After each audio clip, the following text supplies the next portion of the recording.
Hello friends, मैं शालिनी पांडे स्वागत करती हूँ आपके अपने YouTube channel Shalini beyond study में।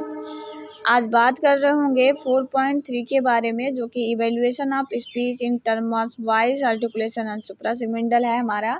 और 4.3 में सेम ही टॉपिक दिया गया है, तो हम 4.4 में ये 4.3 को भी इंक्लूड करके पढ़ लेंगे। हमें अब वॉइस आर्टिकुलेशन एंड सुप्रासेगमेंटल के टर्म में इसको पढ़ना है।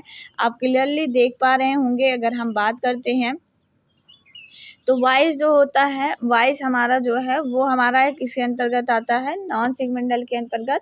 और आर्टिकुलेशन हमारा जो है वो हमारा किसके अंतर्गत आता है, सेगमेंटल के अंतर्गत और सुप्रा सेगमेंटल। तो वाणी के जो 3 पैमाने मैंने आपको बताया था, उन्हीं का इवेल्युएशन हमें पढ़ना है। अब जानते हैं, वाणी एक जटिल प्रक्रिया है। वाणी का उत्पादन करना एक जटिल प्रक्रिया है, जिसके उच्चारण, आवाज़, अतिकंठात्मक रूप का हमें मूल्यांकन करना कठिन होता है।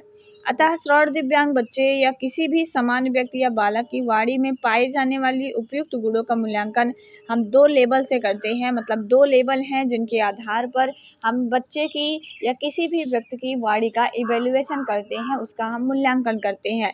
पहला है फोनेटिक लेवल और दूसरा है फोनोलॉजिकल लेवल। एक एक को हम बहुत अच्छे से समझेंगे। आपको सभी के मतलब पता होना चाहिए। जितने भी आपके हार्ड वर्ड आएंगे, जैसा कि आप लोगों ने मुझे एज अ सजेशन मुझे दिया कि मैम जो हार्ड वर्ड आ रहे हैं उनकी मुझे इंग्लिश भी बताते चलिएगा, तो मैं कोशिश करूँगी कि मैं आपको उसके इंग्लिश टर्म में भी मैं आपको थोड़ी चीज़ें समझा पाऊँ। बाकी नेक्स्ट ईयर जब आप लोगों का लगभग सेकेंड ईयर में आप होंगे, तो आपको बाइलिंगुअल ही सारे नोट्स मैं अवेलेबल करवाऊँगी। हम पढ़ेंगे फोनेटिक लेवल इवेल्युएशन के बारे में। तो फोनिम का शाब्दिक अर्थ है गले से उत्पन्न होने वाली जो आवाज़ है, ठीक है। और फोनेटिक लेवल के अंतर्गत क्या होता है, जो चिकित्सक होता है वह यह ज्ञात करता है कि बालक या व्यक्ति के मुख से जो आवाज़ उत्पन्न हो रही है या फिर नहीं हो रही है, ठीक है। आपको ध्यान रखना है, फोनेटिक लेवल में सिर्फ इतना चेक किया जाता है कि जो आवाज़ गले से निकल रही है वो निकल रही है या फिर नहीं निकल रही है, उसके बारे में हम यहाँ पे चर्चा करते हैं। और फोनेटिक लेवल को ही 2 खंडों में हम डिवाइड करते हैं। एक होता है नॉन सेगमेंटल इवेल्युएशन और सेगमेंटल इवेल्युएशन। आपसे वो क्वेश्चन करेंगे कि बताइए जो फोनेटिक लेवल है उसमें किन 2 चीज़ों का इवेल्युएशन किया जाता है। तो उसमें हम नॉन सेगमेंटल और सेगमेंटल का इवेल्युएशन करते हैं। मतलब वॉइस का कि आवाज़ निकल रही है या फिर नहीं, या फिर हम उच्चारण का करते हैं कि निकलने वाली आवाज़ में कितनी शुद्धता है या फिर नहीं है। इन दोनों का ही इवेल्युएशन हम आपके फोनेटिक लेवल में करते हैं, ठीक है। फोनेटिक लेवल का मतलब क्या होता है, गले से, फोनिम का मतलब होता है गले से उत्पन्न होने वाली आवाज़, ठीक है। फोनिम का मतलब क्या है, गले से उत्पन्न होने वाली आवाज़। और इसको हम जब 2 टर्म में डिवाइड करके इवेल्युएशन करते हैं कि जो आवाज़ गले से निकल रही है, मतलब गले से आवाज़ निकल रही है या फिर नहीं निकल रही है, और निकलने वाली आवाज़ में स्वर और व्यंजनों का किस तरीके से सही उच्चारण है या फिर नहीं है, इन दोनों का ही इवेल्युएशन हम करते हैं फोनेटिक लेवल में। नॉन सेगमेंटल के इवेल्युएशन अगर हम बात करते हैं, तो इसके अंतर्गत चिकित्सक द्वारा यह ज्ञात किया जाता है कि बालक के अंदर आवाज़ उत्पन्न करने की क्षमता है या फिर नहीं है, क्या यह उच्चारण अर्थपूर्ण उच्चारण की प्रक्रिया के लिए पर्याप्त है या फिर नहीं है। जैसा कि मैंने आपको बताया, तो पहले तो ये चेक किया जाता है कि क्या आवाज़ गले से निकल रही है या फिर नहीं निकल रही है, और अगर निकल रही है तो क्या उस आवाज़ में शुद्धता है या फिर नहीं है। इसी का इवेल्युएशन हम इसमें करते हैं। जैसा कि पहले से ही ज्ञात है कि गले से उत्पन्न होने वाली आवाज़ मात्र से पर्याप्त मात्रा में आवाज़ में तीव्रता का होना जो है अत्यंत आवश्यक है। अतः जो नॉन सेगमेंटल इवेल्युएशन के अंतर्गत जो चिकित्सक द्वारा बच्चे के गले से उत्पन्न होने वाली आवाज़ की तीव्रता का जो है मूल्यांकन निम्नलिखित तरीके से किया जाता है। आप जानते हैं उसके अंतर्गत वॉइस आता है, ठीक है। नॉन सेगमेंटल में वॉइस आता है, आवाज़ आती है। तो आवाज़ में हम क्या चेक करेंगे, उसकी तीव्रता का इवेल्युएशन करते हैं ना, जो उसकी लाउडनेस होगी, उसकी पिच होगी, उन सब का इवेल्युएशन हम इसके अंतर्गत करते हैं नॉन सेगमेंटल के अंतर्गत। कि आवाज़ जो निकल रही है उनमें पर्याप्त तीव्रता है या फिर नहीं है, उसकी जो पिच है वो ठीक है कि नहीं है, उसका जो क्वालिटी है आवाज़ की वो ठीक है नहीं है, इसका हम इवेल्युएशन नॉन सेगमेंटल जो लेवल है उसके अंतर्गत करते हैं। और इसमें क्या क्या चीज़ें चेक की जाती हैं। सबसे पहले तो ये चेक किया जाता है कि आवाज़ उत्पन्न करने के लिए कहा जाता है कि बच्चा आवाज़ उत्पन्न करे, पता चल सके कि वो बोल पा रहा है या फिर नहीं बोल पा रहा है। आवाज़ उत्पन्न होने पर बच्चे की तीव्रता घटाने या बढ़ाने को निर्देश दिया जाता है। अगर बच्चा बोल पा रहा है तो क्या वो सिचुएशन के अकॉर्डिंग तेज़ और धीमा बोल सकता है, इसका इवैल्यूएशन होगा। और नेक्स्ट बात करते हैं तो आवाज़ उत्पन्न होने के पश्चात, जैसे अगर आवाज़ उत्पन्न हो रही है तो बच्चे को समयान्तर के अनुसार 1-2 सेकंड तक आवाज़ को खींच कर बोलने के लिए कहा जाता है कि आप जो भी आप बोल रहे हैं उसको थोड़ा सा खींच करके बोलिए, ताकि पता चल सके कि जो आवाज़ की क्वालिटी है वो कैसी है। और नॉन सिगमेंटल के अंतर्गत हाई पिच तथा लो पिच की ध्वनियों को भी निकालने के लिए कहा जाता है कि एक हाई पिच मतलब अधिक तीव्रता और कम तीव्रता की जो ध्वनियाँ हैं उसको भी बच्चे को निकालने के लिए कहा जाता है इसमें। अब बात करते हैं सिगमेंटल इवैल्यूएशन के अंतर्गत। आपको क्लियरली पता होना चाहिए कि नॉन सिगमेंटल के अंतर्गत हम वॉइस का इवैल्यूएशन करेंगे। वॉइस में हम उसकी लाउडनेस देखेंगे, उसकी जो है पिच देखेंगे, उसकी क्वालिटी देखेंगे, इन सब को हम इवैल्यूएशन करते हैं नॉन सिगमेंटल लेवल के अंतर्गत।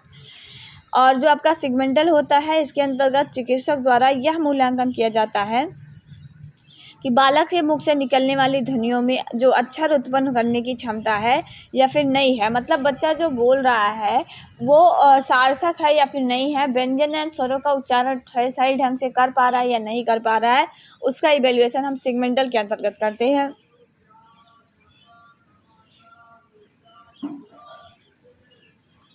सिगमेंटल के इवैल्यूएशन के अंतर्गत क्या होता है, चिकित्सक द्वारा बालक के मुख से निकलने वाली ध्वनियों के साथ स्वर तथा ध्वनियों को जोड़कर मूल्यांकन किया जाता है, मतलब स्वर और व्यंजन ध्वनियों को जोड़ करके इसमें मूल्यांकन किया जाता है। इसके अंतर्गत निम्नलिखित प्रारूपों की सहायता से जो है इवैल्यूएशन हम करते हैं। सबसे पहले हम चेक करते हैं वोवेल एंड कॉन्सोनेंट को, मतलब इसके अंतर्गत क्या कहता है, VC इवैल्यूएशन इसको कहते हैं, जिसे हम वोवेल कॉन्सोनेंट इवैल्यूएशन कहते हैं।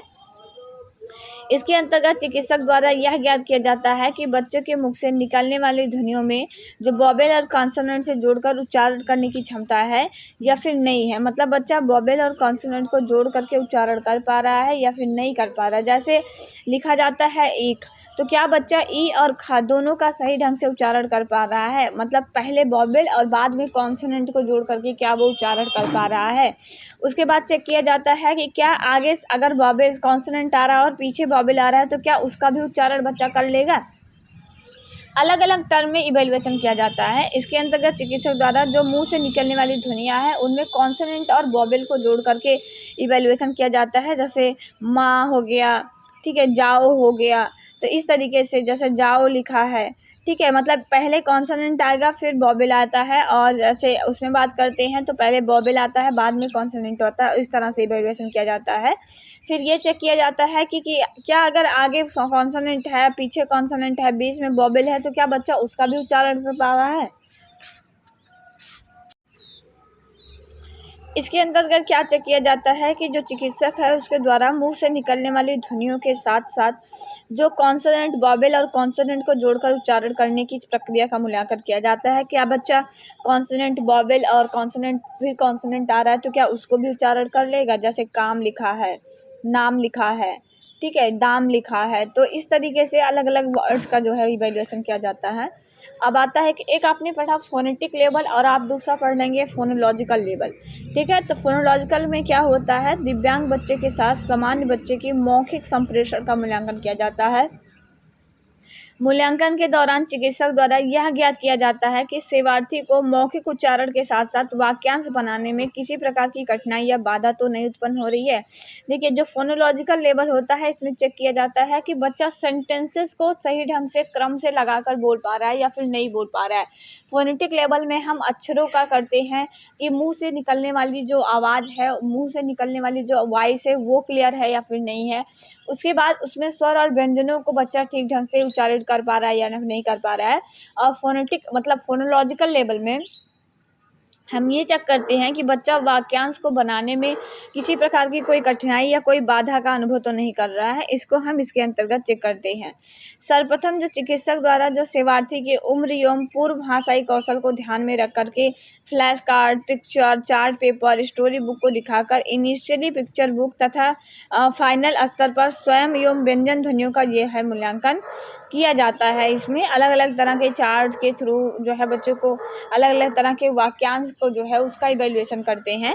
यदि सेवार्थी मतलब जो बालक है पूर्ण वाक्यांश बनाने में सक्षम है तो उसे जो है फ्लैश कार्ड या स्टोरी बुक दिखाकर उसमें बने चित्र के अनुसार अधिक से अधिक वाक्यांश बनाने के पश्चात उसका उच्चारण करता है और उच्चारण के दौरान चिकित्सक जो है वो फ्रेजिंग, स्ट्रेस, पाउज, रिदम, ठीक है, तथा रेट ऑफ स्पीच का जो है इवैल्यूएशन किया जाता है। जो सुप्रासिग्मेंटल के जो फीचर्स हैं, सुप्रासिग्मेंटल के अंतर्गत जितने भी आपके आते हैं उन सब का इवैल्यूएशन हम फोनोलॉजिकल लेवल में करते हैं कि बच्चा जो बोल रहा है उसमें स्पष्टता है या फिर नहीं है। अलग अलग वाक्यों को बच्चा अपने तरीके से उसमें rhythm, rate of speech, pouch, ठीक है, और इनोटेशन मतलब इंटोनेशन, इन सब को ध्यान में रख करके वो बोल पा रहा है या फिर नहीं बोल पा रहा है वाक्यांश को, उसका इसमें इवैल्यूएशन किया जाता है। मूल्यांकन करने के लिए चिकित्सक द्वारा जिन चित्रों का उपयोग मतलब अलग अलग तरह के चित्रों का उपयोग किया जाता है।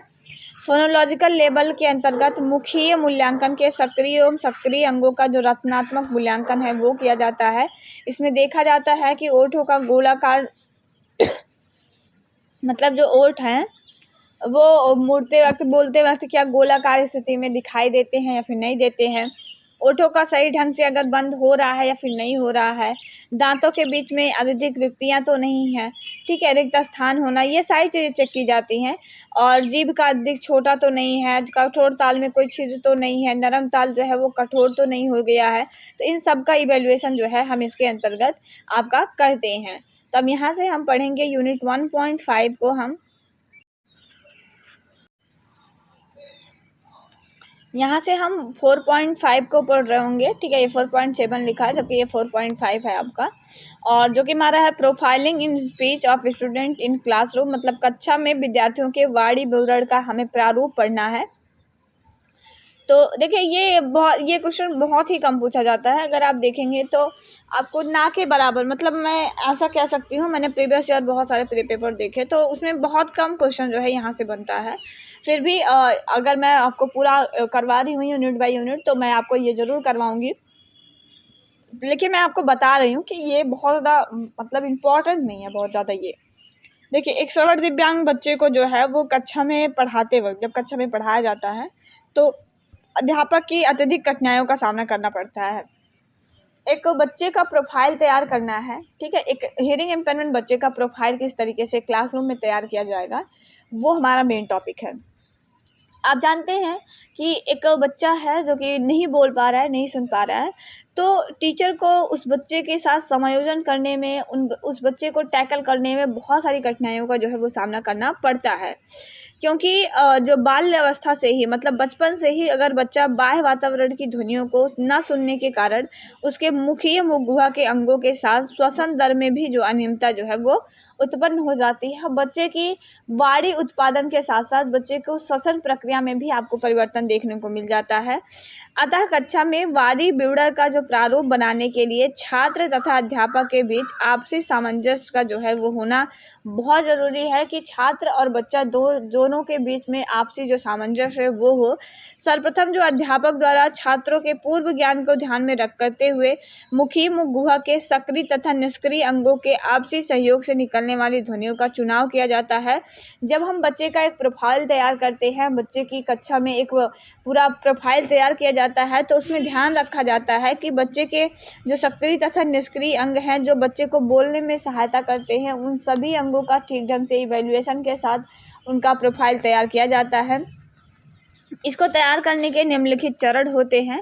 जैसे non segmental aspect of speech में अगर हम देखते हैं तो profiling speech of the child at the phonetic level, सबसे पहले फोनेटिक लेवल पर जो है ध्वनि स्तर पर हम कह सकते हैं, फोनेटिक लेवल को हम ध्वनि स्तर कहते हैं। तो ध्वनि स्तर पर जैसे आपने ध्वनि स्तर का मतलब क्या है, उसका जो नॉन सेगमेंटल एंड सेगमेंटल है उसको ध्यान में रख करके सबसे पहले प्रारूप तैयार किया जाएगा।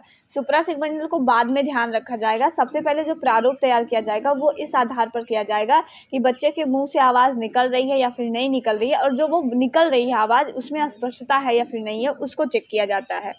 ठीक है, तो इसके अंतर्गत शिक्षक द्वारा सर्वप्रथम फोनेटिक लेवल पर बच्चे की वाणी का मूल्यांकन किया जाता है, और इसको करने के भी अलग अलग चरण होते हैं। जैसे पहला है कंटिन्यूअस ब्लॉबिंग। इसका मतलब क्या है, क्या बच्चा लगातार फूंक मार सकता है, अगर हाँ तो वो कितनी देर तक। मतलब अलग अलग स्तर पर पहले चेक किया जाएगा ना, तभी उसका प्रोफाइल एक तैयार किया जाएगा। तो सबसे पहले चेक किया जाता है कि क्या बच्चा कंटिन्यूअस तरीके से वो किसी भी चीज़ पे, जैसे कोई भी चीज़ है उसमें फूंक मार रहा है या फिर नहीं, मतलब सांस को कितनी देर तक वो रोक पा रहा है। जैसे जब आप फूंक मारते हैं, ठीक है, जब आप फूंक मारते हैं तो वो उससे पता चलता है कि आपके फेफड़े के अंदर वायु कितनी अधिक मात्रा में और या कम मात्रा में है। ये भी डिपेंड करता है ना कि वाणी किस तरीके से बच्चे की निकलेगी। मैंने आपको बताया था जब हम सांस को छोड़ते हैं तो सांस को छोड़ते वक्त क्या होता है कि हमारे मुंह से तभी हम आवाज़ को बोल पाएंगे, और हम आवाज़ को कितनी ज़्यादा देर तक, हमारा रेट ऑफ स्पीच क्या होगा वो डिपेंड करता है कि फेफड़े में भरी हुई वायु की मात्रा क्या है। ठीक है, तो सबसे पहले यही चेक किया जाता है कि बच्चा किसी भी मतलब फूंक मार पा रहा है या फिर नहीं मार पा रहा है, अगर वो मार पा रहा है तो कितनी देर तक। उसके बाद उसका वोकलाइजेशन जो स्पॉन्टेनियस है वो चेक किया जाता है कि बच्चा जो है वो गले से निरंतर आवाज़ उत्पन्न कर रहा है या फिर नहीं कर पा रहा है। यदि हाँ तो उत्पन्न करने वाली आवाज़ की गुणवत्ता कैसी है। हम उसका नॉन सिगमेंटल का क्वालिटी लेवल चेक करते हैं कि अच्छा अगर बच्चा फूंक मार पा रहा है या बच्चा के अंदर से कुछ भी आवाज़ निकल रही है तो उसकी क्वालिटी क्या है, उसका पिच कैसा है, उसका लाउडनेस कैसा है, इसको हम चेक करते हैं। उसके बाद हम चेक करते हैं उसका इंटरप्टेड बॉलिंग, मतलब एक बच्चा एक बार श्वास में कई बार फूंक सकता है, यदि हाँ तो वो कितनी बार, 12 से 15 बार जो तोड़ने की क्षमता होती है उसको चेक करेंगे। नेक्स्ट बात करते हैं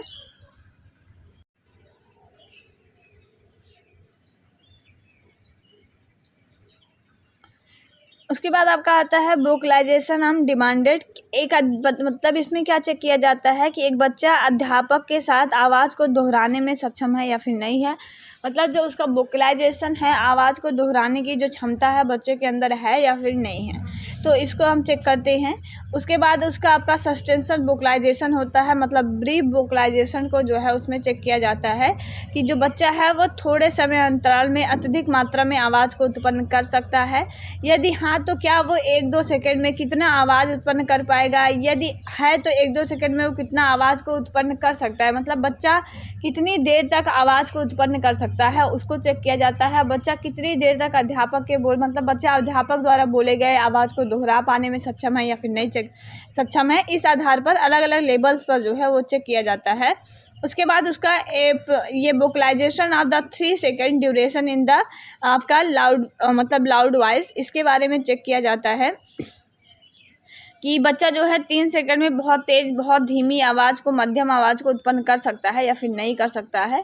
नेक्स्ट हम सेगमेंटल एनालिसिस के बारे में बात करते हैं, मतलब स्वर एवं व्यंजन ध्वनियों का हम इसमें परीक्षण करते हैं। इसके अंतर्गत शिक्षक द्वारा छात्रों में स्वर तथा व्यंजन ध्वनियों का परीक्षण किया जाता है। अब हम आर्टिकुलेशन को चेक करते हैं, अभी तक हम उसके नॉन सेगमेंटल फीचर्स को चेक कर रहे होते हैं, यहाँ पे हम उसके आर्टिकुलेशन को चेक करते हैं कि उसका आर्टिकुलेशन कैसा है।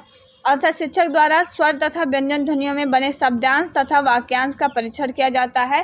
सारे एक शब्द को चेक करके बच्चे के हर एक पहलू को, वाणी के हर एक पहलू को चेक करके उसका एक प्रारूप तैयार किया जाता है। परीक्षण के दौरान शिक्षक द्वारा यह देखा जाता है कि छात्रों से मुखीय मुखगुहा के अंगों द्वारा शुद्ध रूप में ध्वनियों का उच्चारण हो रहा है या फिर नहीं हो रहा है। यदि नहीं हो रहा है तो इस परीक्षण के लिए निम्नलिखित तथ्य जो है वो बनाए गए हैं। ठीक है, अगर हम बात करते हैं तो अब हम उसके चेक करते हैं फोनोलॉजिकल एनालिसिस, और ये पीडीएफ मैं आपको अवेलेबल करवा दूंगी। जो मैंने आपको पीडीएफ दिया है उसमें 4.5 जो है आपका इंक्लूडेड नहीं है। ठीक है, मैंने उसमें चेक किया तो 4 पॉइंट इंक्लूडेड नहीं है, और मैं जो है इस पीडीएफ को आपको मैं 4.5 जो आपका है मैं उसको आपको टेलीग्राम पे अवेलेबल करवा दूंगी, तो वहाँ से जा करके आप टेलीग्राम से पीडीएफ ले लीजिएगा।